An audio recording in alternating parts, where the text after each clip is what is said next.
A day na life sa tendera nga nakapangasawas nga naa sa Inglaterra pero wag yapoy kwarta. For today's video day. Nabuang na siya day.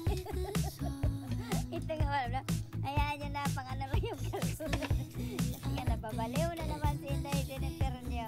So ito na naman po ang ating mga pa-order. Dalawang tinapay po. Ano lang po ito si Obi Bread at saka si Pandi Coco. Kaya thank you. Ang babait niyo. Thank you. Also magpapaalala ulit tayo ha. Sa mga oras na mga sigatin ng ano. Kung anong sinabi nating oras. Yun po dapat. Kasi nga okay lang naman malit na mga kalsinis. Ganyan. Mga 30. Tirik-tirik ko yan. Pero balit na ng 1 hour, 2 hours. Grabe naman kayo. Masarap pa sana yung tulog na Inday Jennifer. Diba? Kung may malayo-layo pang oras na pag-pick up na naman yung kaya nga doon nga tayo nagtatanong kasi doon tayo mag-base. Lalo na pag tinapay, diba? Doon natin i-base yung pag-gising, tapos pag-roll natin ng tinapay, pagpatubo, bago lutuin, mga ganyan-ganyan ba?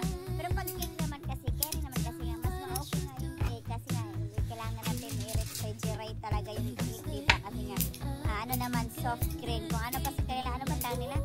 So, ano yung tawag nila? Soft cream ba yun ang tawag nila? Or, basta yung may matawag sila sa, yung sa ano ba, yung sa whipped cream na frosting mga ganyan. Kasi nga, diba, iba naman yung Swiss Meringue cream, diba? Tapos, iba din yung, so, ay, cream cake pala, diba? Tama. Cream cake ang tawag pala nila. Kasi nga, diba, yung, siguro dahil sa cream, o baka yung, kasi nga, yung Swiss Meringue buttercream lang, yun yung sobrang tamis. Tapos, yung butter din yung compound nun, egg white sa butter. Depende naman, meron naman yung egg yolk, ano yung Italian meringue, ano, basta nakalimutan ko na yung mga tawag-tawag kasi minsan ko na naman ginagamit yung more sugar ba.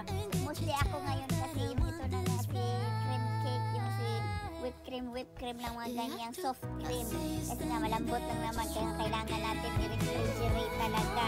Siguro pag ano na ready na saka palang ilabas kasi yung Swiss Meringue, diba? Tinapay naman yung ginawa ko bakit cake ko. Cake ang explain ko. Pero explain pa rin natin yung pagkakaiba ba kasi nga yung Swiss Meringue buttercream yung sobrang tamis ba. Pag na-fridge naman yun kailangan yung ano na mga 1 hour kasi matigas yung butter ko ba. Yan lang at ganun din Jennifer. Salamat sa pagtanaw. Hantad sa nun babos. Mamaya